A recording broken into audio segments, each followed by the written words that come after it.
Hello అండి, నేను మీకు చూపిస్తుంది మా ఇంటి ముందున్న ఒక చిన్న తొట్టి అయితే నేను కట్టించుకున్నానండి. అక్కడైతే టమాటా మొక్కలు వేసానండి.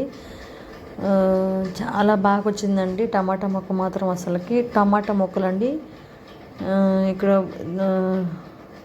చూడండి, తెగులు పట్టిందని చెప్పేసి బూడి చల్లేసానండి మొత్తము చక్కగా. అసలుకైతే నేను ఇవి నర్సరీలో తీసుకొచ్చానండి మొక్కలు. ఓన్లీ వాళ్ళు టమాటా మొక్కలు, మిర్చి, వంగనాలు అమ్ముతారండి పొలాలకు వేసుకున్న వాళ్ళకి. రూపాయి ఎంతో చిల్లర పడిందండి. అసలు ఫస్ట్ అయితే చిన్న చిన్న మొక్కలండి, అసలు ఏం పెరుగుతాయి అనుకున్నానండి. కానీ పెరిగి అసలు చాలా పెద్ద మొక్కలు అయినాయండి. ఎలా అంటే ఒక తీగ ఎలా పాగుతుందో మనకి అలా పాగుతున్నాయండి. చెట్లు అయితే మాత్రం కొమ్మలు చాలా బాగా అయితే వచ్చినాయండి. ఇక్కడ వేసానండి నేను చెట్లు అయితే ఇక్కడ వేసాను, టమాటా చెట్లు. అక్కడ నుంచి పాకుంటా ఆ కేజీ దాటి ఆ పై నుంచి వచ్చేసినాయండి. ఇట్లా కిందకు వాలేసి మొత్తము ఇట్లా కింద దాకా వచ్చినాయండి. చూడండి ఎంత కిందకు వచ్చినాయో చూడండి. అక్క పై నుంచి పాకి కింద వరకు వచ్చినాయండి కొమ్మలు. ఇంకా కొంచెం అయితే ఇంకా కింద నేలను తాగుతాయండి. అంతగా పాకిందండి తీగ. లాస్ట్ ఇయర్ కూడా నేను వేసానండి టమాటా చెట్లు, కానీ ఇంత అయితే రాలేదండి. మరి మొక్కలు అయితే మాత్రం పాగుతున్నాయండి. పందిరేస్తే ఇంకా అల్లుకునేలాగా ఉన్నాయండి. తర్వాత అయితే మనకి ఇట్లా మాకైతే ఎక్కువ కోతులు ఉంటాయండి, అందుకని చుట్టూ లేదు అట్లా క్లాత్ కట్టేశానండి. అయినా అసలుగా గుత్తులుగా అయితే టమాటాలు బాగా వచ్చినాయండి. బాగా సైజు కూడా మనకి చాలా పెద్దగా వచ్చిందండి. అంత కింద వరకు వచ్చినాయండి మొక్కలు. సైజు కూడా చాలా పెద్దవి వస్తున్నాయండి. ఇప్పటి వరకు అయితే నేను ఏ ఎరువు అయితే వేయలేదండి, కంపోస్ట్ కూడా వేయలేదు. మట్టి బలం అండి, అది మట్టి ఎర్ర మట్టి అండి. మనకి మేము కొనుక్కొచ్చి మరీ వేసుకున్నామండి.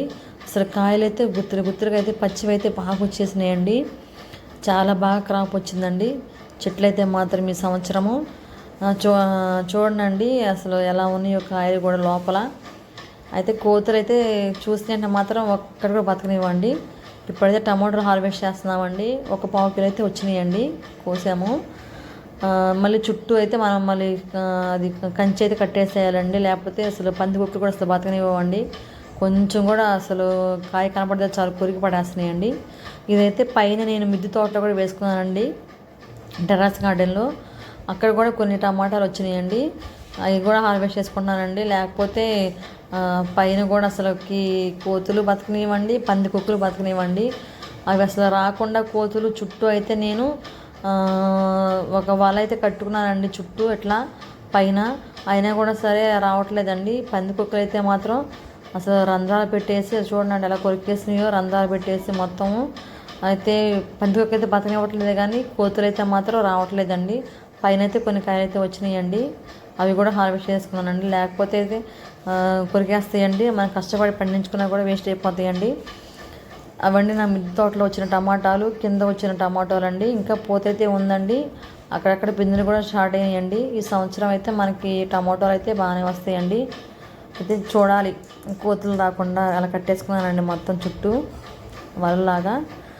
తర్వాత అయితే చూడండి, ఇట్లా అయితే క్లాత్ అయితే కప్పేసుకున్నానండి. ఒకవేళ కోతులు కాయలను చూసేసి వాళ్ళని కట్ చేస్తాయేమో అని చెప్పేసి కాని రాకుండా క్లాత్ కట్టేసానండి. ఒక పావు కిలో పైన అయితే వచ్చినాయండి టమాటాలు. మన ఆర్గానిక్ పండించుకున్న టమాటాలు అండి ఇవి, చాలా టేస్ట్గా ఉంటాయండి. ఇదైతే మా పెరటి తోటలో వచ్చిన కాకర మొక్క అండి, పడిమలిసింది. ఇది జామ చెట్టుకి అయితే అల్లేసుకుందండి మొత్తము. అయితే కాయలు అయితే మాత్రం చాలా పొడవు ఉండేయండి. మా పెరటి తోటలో అయితే ఇదే మొదటిసారిగా కాకరకాయల పొడవుగా రావటం నేను ఇదే చూడటం అండి. చాలా పొడవు వచ్చినాయండి, అక్కడక్కడైతే ఉన్నాయండి. ఒక 5-6 కాయలు అయితే మనకు సరిపోతాయండి ఒక చిన్న ఫ్యామిలీకి. పిందులు కూడా చాలా పొడవుగా ఉన్నాయండి, చూడటానికి చూస్తానికి భలే అనిపిస్తున్నాయండి. లాంగ్గా ఉండి కాకరకాయలు ఇప్పుడు మనం పొట్టి వస్తుంటాం కాబట్టి ఇప్పుడైతే లాంగ్ కాకరకాయ అయితే వచ్చినాయండి. ఇప్పుడైతే వీటిని మనం హార్వెస్ట్ చేసేసుకున్నామండి. ఒక 5-6 కాయలు అయితే మనం చక్కగా వేగిపోతాయండి. మనం వీటికి ఏం ముందు పట్టాం కాబట్టి టేస్ట్ కూడా మనకి బాగుంటాయండి. చూడండి, కోస్తున్నాను. బాగా లాంగ్గా ఉండేయండి కాయలు మాత్రం. కొన్ని రోజులు వస్తే మనకి లావు అవుతాయండి. అయినా నాకు అవసరమని నేను హార్వెస్ట్ చేస్తున్నానండి. మంచిగా వచ్చినాయండి కాయలు కూడా. టేస్ట్ కూడా మనకి బాగానే ఉంటుందండి. కొబ్బరి పొడి అవన్నీ వేసుకుంటే వేగించుకుంటే బాగానే ఉంటుందండి. వెల్లుల్లిపాయ కారం వేసి టేస్ట్గానే ఉండేయండి. కాయలు కూడా చాలా పొడవైతే వచ్చినాయండి. కాయలు మాత్రం అవైతే వచ్చినాయండి. అవైతే హార్వెస్ట్ చేసుకున్నాను నేను. తర్వాత అయితే మా పెరట్లోనే పసుపు అయితే వచ్చిందండి. ఈ పసుపు మనం పచ్చిగా ఉన్నప్పుడైతే మనం హార్వెస్ట్ చేయకూడదండి. ఇట్లా మనకి చక్కగా ఇలా ఎండిపోవాలండి ఆకు. అలా ఎండిపోతే మనకి పసుపు కొమ్ములు మనకు తయారైపోతాయండి. అప్పుడు మనం హార్వెస్ట్ చేసుకోవాలండి. ఇదైతే పచ్చిగా ఉందని మేమైతే పీకలేదండి. ఇంకా కొమ్ము పూర్తిగా తయారు కాలేదండి, ప్రిపేర్ కాలేదని తీసుకోలేదండి. అది కూడా చూపిస్తాను చూడండి, అలా ఉందండి. ఇంకా ఊరిద్దండి మనకి పసుపు కొమ్ము అయితే. మేమైతే పసుపు అయితే మొత్తం హార్వెస్ట్ చేసామండి. ఇది పచ్చిగా ఉందని వదిలేసామండి. ఇలా ఎండినప్పుడే మనకి పసుపు కొమ్ము తయారైపోతుందండి. అప్పుడు మనం పసుపుని హార్వెస్ట్ చేసుకోవచ్చండి. ఇదైతే ఎంతైతే వచ్చిందండి. ఈ పసుపుని మనము చక్కగా ఉడకబెట్టేసుకొని ముక్కగా కట్ చేసుకొని ఎండబెట్టుకొని మనం మిక్సీ పట్టుకుంటే మనకి పసుపు రెడీ అయిపోతుందండి.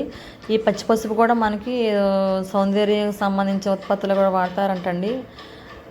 ఈ కొమ్ముల్ని మళ్ళీ మనం నేలలో పాతి పెడితే మనకి మొక్కలు కూడా వస్తాయండి. వేర్లున్నా లేకపోయినా కూడా మనము ఈ కొమ్ముల్ని అట్లానే నేలలో పాతి పెట్టేస్తే మనకి పసుపు చెట్లు వచ్చేస్తాయండి. ఇది మనకు ఆర్గానిక్గా పండించుకునే పసుపు అండి. ఈ వీడియో నచ్చినట్లయితే లైక్ చేయండి, షేర్ చేయండి, సబ్స్క్రైబ్ చేయండి.